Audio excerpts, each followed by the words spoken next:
Since we launched DaVinci's podcast in 2020, learning and development has transformed in ways we could hardly imagine then. And now, as Powered by Learning celebrates its 100th episode, we're reflecting on what's changed and what's next in the field of learning and development. One of the biggest changes that I've noticed is that you have a lot of learning and development professionals who themselves are looking to upskill at an even faster pace, especially with the onset of AI. I think that excites me the most because the stronger we are as a practitioner group, the stronger we are as an industry. That's Dr. Kristal Walker, Vice President of Employee Wellbeing at Sweetwater. She and past Powered by Learning guests Connie Malamed, Ajay Pangarkar, Robyn DeFelice, and Marjorie Van Roon join us to mark our milestone episode and share how L&D has evolved over the past 5 years and where it's headed. Next on Powered by Learning. Powered by Learning is brought to you by DaVinci Interactive. DaVinci's approach to learning is grounded in 30 years of innovation and expertise. We use proven strategies and leading technology to develop solutions that empower learners to improve quality and boost performance. Learn more at davinci.com. Welcome to Powered by Learning. I'm your host, Susan Court, and joining me today are some of our esteemed past podcast guests. Dr. Kristal Walker, Vice President of Employee Wellbeing at Sweetwater. Connie Malamed, publisher of the e-learning coach, website, and podcast, and founder of the Mastering Instructional Design Community. Robyn DeFelice, author, consultant, and learning strategist. Ajay Pangarkar, author and award-winning performance strategist focused on workplace development. And Marjorie Van Roon, Senior Manager, Learning and Development at Best Buy Canada. We invited our past guests to join us on this special episode and are so thankful that these distinguished thought leaders could participate. I asked each one a series of questions, and we'll share some of their responses over the next 30 minutes. We'll also hear from some of our DaVinci team members who serve as podcast co-hosts. To get started, of course, one of the biggest game changers has been artificial intelligence. So I asked, how have you seen AI transform the way e-learning is created or delivered? AI has quickly become a talking point in learning and development. Our guests had some interesting perspectives on how it's shaping e-learning today. Let's start with Connie Malamed. I've been watching how AI is reshaping the way we create and deliver e-learning in the broader industry. In workplace training, professionals embraced AI very quickly to speed up a surprising number of tasks. And of course, they've been getting mixed results along the way. At a basic level, AI is really acting as an assistant and a creative partner. Learning teams are using it to draft course content, create graphics, and generate quiz questions, scenarios, and interactive exercises. Everything that AI produces still needs a careful human review and fine-tuning by experienced practitioners, to make sure it's accurate, meaningful, and instructionally sound. Robyn DeFelice agreed that AI is making waves, but she cautioned that it isn't the only big change happening in our field. We could all probably agree that AI is the biggest change we've seen in L&D, but I really don't believe that that's it. I just think that's what's getting all the noise right now. Where I really think that the attention is turning to is also technology-based, but it's more about data and performance. And I think those are the trends that we're seeing. And that trend is then being backdropped by the need for the L&D function to be a stronger leader, a trusted advisor, the partner that we haven't been being. At Sweetwater, Dr. Kristal Walker says AI has helped her team improve the learning experience. For us, we believe that AI has become more of an accelerator than a replacement, if anything.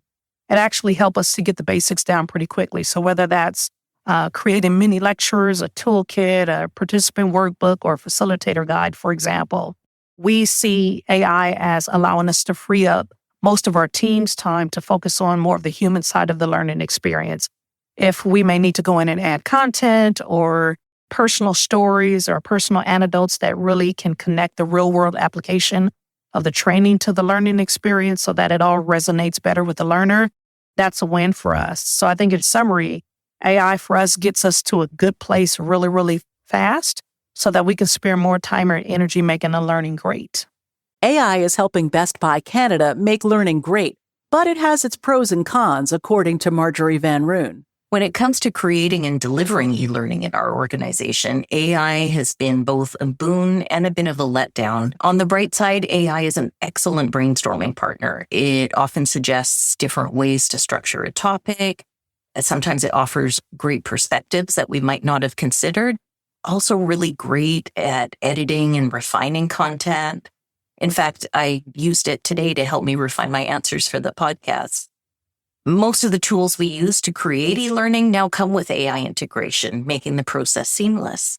AI is also fantastic at generating images, although we've received feedback from a small group of employees who aren't big fans of the AI-created images.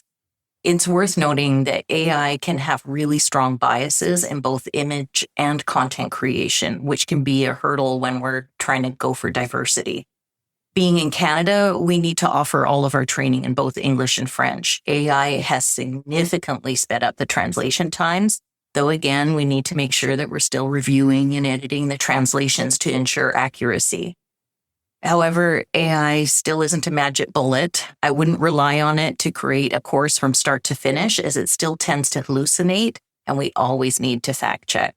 Additionally, AI doesn't fully grasp the culture of our organization, so there's some nuanced ways we create training that it just doesn't get yet.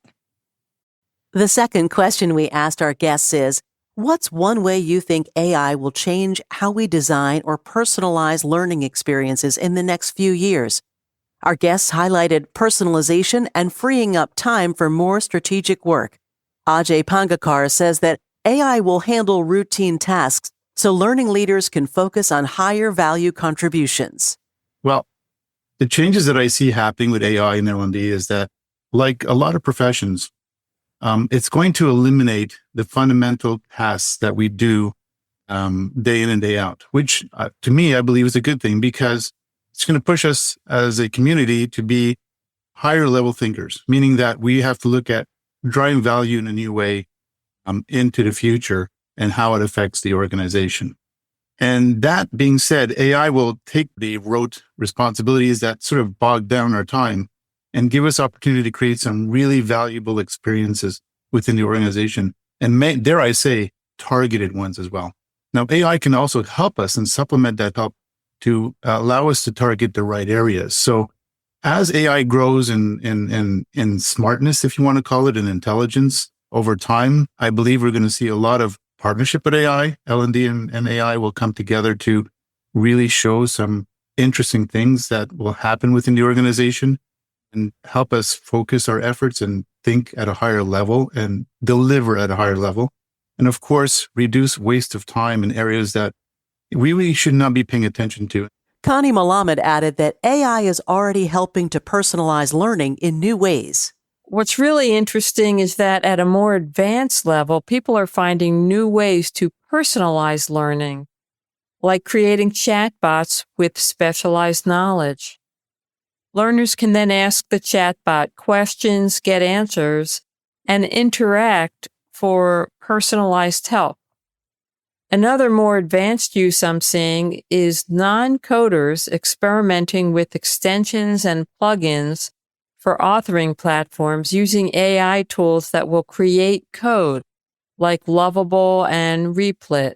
These are being used to extend the capabilities of a learning platform and will most likely be a future trend to watch. Kristal Walker sees a lot of value in AI for professional development, too. I personally see AI taking us from more of a one-size-fits-all approach to maybe a just for me sort of personal learning experience.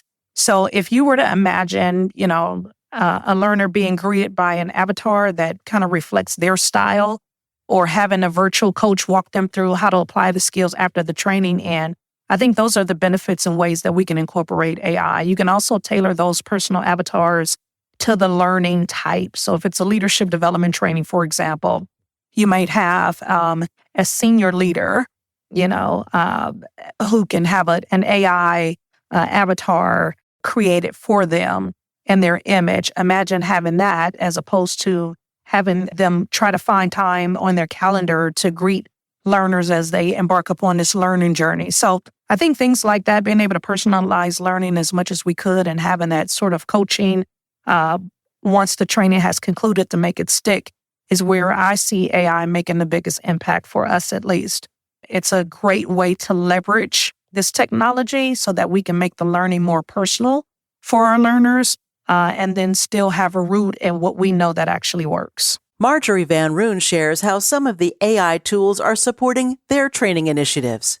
As far as designing learning experiences, I think tools like Synthesia make it so that you don't really need to spend so much time producing learning that requires a talking head. Though it's still a little bit clunky and sometimes has that uncanny valley feeling, I think these tools will get better and be more integrated into the software that we currently use. I'm really excited to see where this is going to be in 5 years' time. As far as personalizing the learning experience, our LMS is already using AI to recommend courses to people, and that's a great start. I'd love to see AI being used to assess the skills of people before they take courses to get an understanding of where they're at today and then how much they've learned. Coursera is already doing that, and they're doing a great job with that. Make no mistake, AI is the biggest change that we've seen in many years. It's a wonderful tool that can help expedite different tasks. Though it may not be able to create a robust, perfectly designed course from beginning to end, it helps with many parts of that process, from idea generation to handling some of the logistics that are part of delivering and tracking a course and its attendees. I actually really like using it to create Excel formulas when I'm stuck. It's quite remarkable, and I can only see it gaining traction. Let me bring in DaVinci's Luke Kemsky and Mason Scuderi. Hello to you both. Hey, Susan. Hey, Mason. Hi, Susan. I'd like to get your thoughts on the comments about artificial intelligence from our guests. It definitely still feels like we're at the very, very beginning of AI's impact on training, education, learning. And while that's definitely true, and we're all kind of projecting how it connects with a path into the future, you still get to that fundamental, it's a balance between ethical use of AI and, using AI to make better learning experiences and with a higher impact more efficiently. What do you think, Mason? Yeah, I agree. It was really great to hear the guests talk about AI's strength as an assistant for lower level tasks and a creative partner, that helps them take their work to the next level. Also to hear the weaknesses that they were experiencing in the current state of the technology with image generation and content generation, not quite being ready to use at that level and help their team. So I think it's definitely something we all have our eyes on very closely, how it's developing. You continue to hear it's a tool, right? A tool for the instructional designer, developer, learning experience creator, and that it helps them be more productive, but then also they have to understand how to be the check and balance, the human check and balance, making sure it's accurate, it's not hallucinating, making sure there's not bias embedded in it, making sure that you're not violating copyrights, all the different things that you have to be sensitive about, all contained in the point of view that we created way back in 2023 in the spring that guide our team members to express our point of view when it comes to using generative AI to our clients. Mason, talk a little bit about that, our point of view, and also how you've seen the DaVinci team utilize AI. Sure, yeah. Our point of view has been essential, especially with how closely we work with our clients and partner with our clients. It allows them to understand our governance policy and our rules for the road. Many of our clients have their own governance policies and have different thoughts on how they're using AI and how they want their vendor partners to use AI or not use AI. So it's really been essential both for our clients and for our team to understand the rules for the road. And I think how we're using AI at DaVinci really echoes a lot of our guests' input. We're using it as a creative and inspiration, brainstorming partner really across the board, from the leadership team to our graphic designers. it is a great companion and co-pilot, no pun intended, with instructional designers, using it to analyze content and break down content and gain insights to create better learning strategies. And then from a technical standpoint, enabling AI solutions to help empower personalization, such as an AI chatbot, which we recently implemented, and generating dynamic lesson plans for our educational customers. So it's been an exciting journey so far, and it's really great to hear that our experience is mirroring our guests' insights. Yeah, it's definitely been a journey. And I think one of the most exciting things is how we learn from each other, not only here at DaVinci, but from our guests, from the Powered by Learning podcast, and everyone in the industry as we all navigate this together. Well put. Well, thank you both. You have been invaluable partners in our Powered by Learning journey, from concepting to bringing on really dynamic guests to sharing your many years of experience. I can't thank you enough for your support. Let's go for 200. Sounds good. Thanks, Susan. Next, we asked our guests, what are the biggest changes you've seen in L&D in recent years, and where do you see trends going? While AI dominates the headlines, our guests pointed to other important shifts that may shape the future of learning. Robyn DeFelice sees data as the most important driver. First and foremost, data. Data is the demand right now, and that is the trend. Pretty much many organizations do not tie the L&D function to strategic business outcomes. That means it makes it more difficult for the L&D function to help use that trend and make it part of the business process. There are many systemic things sitting underneath that L&D piece that in recent years is getting the attention, but the traction to change it is still not as prevalent. But I do think that that is the next wave of big change we will see in the upcoming years, where the L&D function gets to take a hold of data, make it more meaningful, not just to make decisions about what the learner needs, but also about how the L&D function operates and performs for the organization itself. Ajay Pangarkar pointed to accountability, both performance and financial, as another trend that can't be ignored. One thing that I see as a trend for L&D specifically is accountability, right? So we talked about performance accountability, how we show learning has made a difference within the organization. I speak a lot about that in my book, The Learning Metrics. But I also speak in the learning metrics, which is not, the light is not shown upon a lot, is financial accountability, right?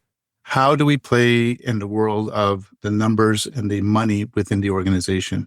And I always say, if you're not delivering value, both performance-wise and financial, to your decision makers, they will allocate resources to other areas that are. So sharpen your tools, and learn about this stuff. But suffice to say that you're going to have to understand at least some financial literacy, and that's a trend coming up, to understand how your money is allocated, where it's going, what it's doing. Kristal Walker is seeing a trend that L&D professionals want to learn more to ensure their value to their organizations and in the field in general. One of the biggest changes that I've noticed is that you have a lot of learning and development professionals who themselves are looking to upskill at an even faster pace, especially with the onset of AI. I think more of us are pursuing certifications or advanced training opportunities, not just to add letters behind our names, but more so to keep our seat at the table and really show that learning is a serious business driver for the organizations that we support. The trend that I typically see the most is that professional certifications is really no longer an option.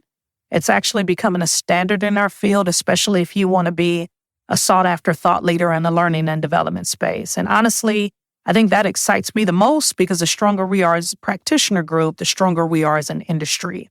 Learners are changing too, bringing new expectations about how training should fit into their lives. Connie Malamed explains. What I've picked up on over the years is that learner preferences are a bundle of subtleties, nuances, and perhaps even contradictions. First, everyone seems increasingly busy and overwhelmed. Learners want their training to focus on what's necessary and relevant for building the skills they need. On the other hand, if a course is meaningful to their world as well as engaging, participants might be willing to stick with it for a longer time. Here's another preference. Employees have accepted technology-based training because it is available everywhere and at any time. However, learners are sophisticated, and if the training was just thrown together without much thought, it will become obvious and they won't engage. But often what does engage people is the human component.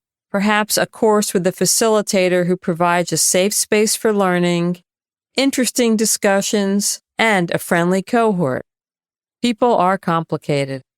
Kristal Walker and Marjorie Van Roon agree that learner expectations are changing. I believe learners today don't want training just to check a box. I know that's been a desire for us in the past, but I feel like we have so many more tools that are available and accessible to us in order to make sure that we can actually help training stick. I think a lot of learning professionals are looking for experiences where they can create bite-sized training that's a bit more flexible and immediately useful for the learners that we're creating training for. I think learners themselves also want to know, how is this going to help me today? It's great to be able to look ahead and see that technology is going to play a role in our learning experience, but how is the training that we're expecting our learners to attend or participate in today going to help them? I think it's important that we not lose sight of the fact that AI is going to play a role in the training. It's still important that people are learning and they're motivated and they have personal and professional development goals around their learning. Another change, time and budget restraints.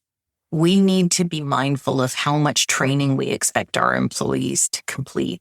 Our store operating models have evolved over the years, and there's less downtime for additional tasks like training. We must be laser focused on creating impactful training experiences that are also cost effective. A change I'm happy to see is a significant movement towards delivering training in person. While virtual sessions were a great stopgap solution, people are craving the connection and networking opportunities that only come with in-person classes. I think learner preferences have changed over the years. They want short training. People want concise training sessions. No one has time to sit through a 30-minute e-module anymore. Attention spans have changed, and we've had to adapt by structuring our training to deliver short bursts of insight rather than a drawn-out course. If a course is longer, we break it down into easily digestible sections. Video training is another thing that people are really preferring these days. Visual learning is in high demand. Some concepts are challenging for people to grasp through text or interactivity alone, especially if English is a second language. They want to see examples and understand what good looks like through video training. And what's ahead? Our Gen Alpha employees will soon be entering the workforce. From my research, it's clear that we'll have to accelerate our training pace and make it even more visual and interactive. They love solving problems and using their critical thinking skills, which they're learning really early in school these days. I foresee a lot of gamification, animation, providing them with the tools to find answers for themselves. It's going to be an exciting and dynamic shift. Let me bring in DaVinci's Jenny Fadulo and Angeline Evans. Hi, Jenny. Hi, Angeline. Hey, great to see you. Hi, Susan. Thank you so much for joining us on this special 100th episode. So you both work with DaVinci clients and help them navigate the training challenges in their organizations. What do you think about our guests' comments about how L&D professionals are evolving and how learners' needs are changing too? It's really energizing to hear how our guests are embracing change. Learners are short on time, they have high expectations, and they want training that's purposeful. So that means our job isn't just to make training more engaging, it's to make it more human-centered. I agree, Angeline. What really stood out to me is how learner expectations and L&D professionals' growth are just so connected. Learners want training that's convenient, relevant, personal. They want to know, how is this going to help me in my role? So that demand is really pushing us as practitioners to keep evolving. So we're exploring new tools and trying to really strengthen our design and consulting skills, really to ensure that what we're producing is meaningful for the learner and impactful for the business. So striking that balance is really the biggest opportunity for L&D moving forward from my perspective. Yeah. Yes. And we're seeing organizations rethink how they are measuring success, right? So It's not just about completion rates anymore. It's about truly moving the needle on performance and aligning with the strategic goals of their business. That's where data, personalization, and thoughtful use of AI have really been coming into play. And I loved what Kristal said about AI freeing up time to focus on the human side of learning. At DaVinci, we're leaning into that balance. So we're using tech where it can accelerate and people where it matters most. I agree. And one other point is we always do a discovery session with our clients. One of the questions we always ask is, how are we going to measure success? And so often for years, it's been number of completions, right? But now answers are starting to come. Well, we want to see an increase in this, or we want to see a decrease in this. So they're getting smarter and they're tying it more to performance, which is exciting to see. Thank you both for all your hard work on Powered by Learning. It is always a pleasure to host an episode when the two of you are involved. You're welcome. Thank you. I'm glad I was tapped to be part of this 100th episode. Thanks, Susan. Yes, 100 episodes. So exciting. It is. It's a big celebration. Thank you both.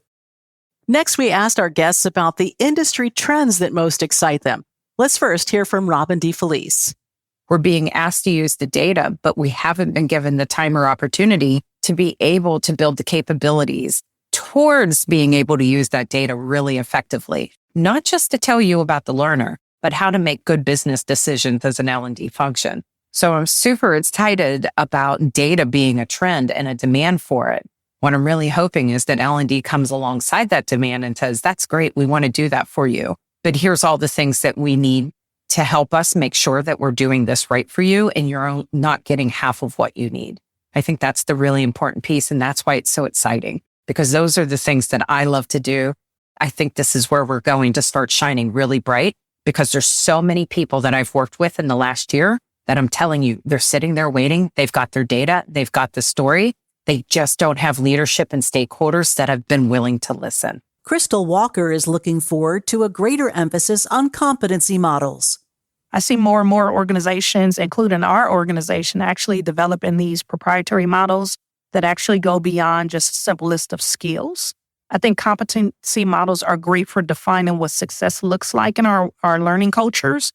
That kind of clarity is pretty powerful when it comes to creating a culture of learning, because it transitions learning from just this sort of generic activity that we do into something that's a little bit more laser focused and actionable and career oriented. I think competency models gives leaders and employees sort of a clear roadmap when it comes to how do you connect that roadmap to development programs. And then once you're able to do that, then I think that's when you really start to see the culture shift from more of just a working business operations culture to that plus a learning and development culture, a true culture of learning and development. I'd like to bring in DaVinci's Beth Buchanan to add to this. Hi, Beth. Hi, Susan. Beth, what do you see changing as it relates to data in L&D?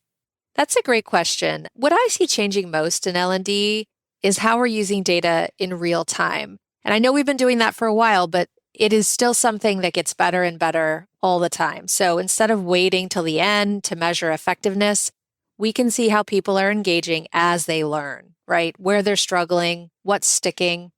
And that means we can adjust much faster and make learning feel more like a live process rather than just a one-time event.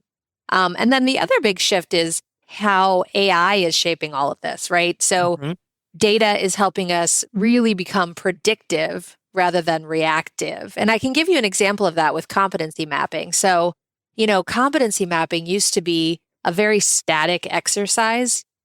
We would build a framework and then maybe update it every few years, and that was it. But now it's a much more dynamic thing, right? So AI allows us to, this is something we see with some of our law enforcement clients where data informs the competency maps from the start. So mapping is still used to find skill gaps, but it's also used to be predictive where the deeper engagement is needed, and then give us ideas on how to do that, how to build those scenarios and feel confident that they're going to deliver impact. Great insights. Beth, thank you for being a co-host on Powered by Learning over the last few years. You always bring great insights to the conversations with our guests. I really appreciate it. Oh, thank you, Susan. It's always a lot of fun. Finally, I asked our guests, what topics would you like to see us discuss in the next 100 episodes of Powered by Learning? I think I'd love to see us balance the conversations about AI with conversations about the human side of performance. I know technology is going to always evolve. There's no doubt about that at all. But in my experience, I think people succeed when they have clarity around expectations and a clear path to grow. I like to hear more about building resilience, especially in a time where we're kind of required to jump on board when it comes to a lot of the advanced technology, to be able to hear more about creating inclusive workspaces. And I love to also hear more about tools and best practices for developing leaders, empowering others. I think at the end of the day, AI is just a tool. People are the real difference makers. And if we aren't intentional about empowering others or developing leaders who can actually help manage a lot of these resources, I think it's an area that we might eventually fall short. Highlighting topics around that, like what is operational, efficiency look like? What is maturity in capabilities and capacity? What does that look like for an L&D function? How does an L&D function demonstrate its own business acumen and business contributions to the organization? I would love to see any and all of those topics being expressed by Powered by Learning. And I know that they can do it because there's so many awesome people that DaVinci knows that they can bring to the table to talk about these amazing things. Thank you, Kristal and Robyn. DaVinci's Director Learning Technology, Eric McDonald, is with us now. Hi, Susan. Hi, Eric. Listening to the suggestions for future episodes, what do you think of those ideas? And what else do you think would be relevant to our listeners in the near future? Well, I think Kristal and Robyn both shared some important points. Kristal reminded us that while AI continues to advance, people are really what drives success. So with that in mind, we need to continue to develop leaders, build resilience, and create supportive workplaces. I'll also add that an inclusive workplace is especially important when we consider entry-level professionals. They typically bring fluency with AI and general technology and are looking for places that will help them grow their careers. Providing opportunities to lead is critical for the future of our organizations. And finally, I agree with Robyn. There are so many great perspectives we can bring into future episodes. The variety of guests so far has been amazing. 100 episodes is a major accomplishment and a testament to all the hard work you put into it. So congratulations on reaching this milestone. Oh, thanks, Eric. Thanks to you and the rest of the DaVinci team for being such a big part of the success of our podcast. We're going to look forward to exploring some of these topic ideas, and we want to remind our listeners that we're always open to their suggestions for topics and guests. Lastly, some of our guests were kind enough to share their congratulations on our 100th episode. I want to congratulate the Powered by Learning podcast and DaVinci for such wonderful work that they do through this podcast. Thank you, Susan, and thank you to the team for doing this. I hope to be part of it in the future. I wish you continued success and another 100 episode plus more. So keep up the good work. This is Connie Malamed. Congratulations on your 100th episode. So I'm excited about what's to come. I look forward in being able to listen to this podcast as well as the next 100 episode. Thank you so much for having me. My thanks to our special guests for joining us today, Dr. Kristal Walker, Marjorie Van Roon, Ajay Pangarkar, Robyn DeFelice, and Connie Malamed. I'll also put links to their past podcast interviews with us in the show notes. Thanks to Powered by Learning co-hosts Luke Kempsky, Mason Scuderi, Angeline Evans, Jenny Fadulo, Beth Buchanan, and Eric McDonald. I appreciate you sharing your knowledge and how you bring out the best insights for our guests. And last but not least, thanks to all of you for listening. Since we launched Powered by Learning, we have dropped 100 episodes, had close to 10,000 episode downloads, and won a few awards along the way. But the most important accomplishment is about the conversations we've had, the lessons we've learned, and the community we've built together. So let's keep learning from one another as we shape what's next in learning and development. Here's to the next 100 episodes of Powered by Learning.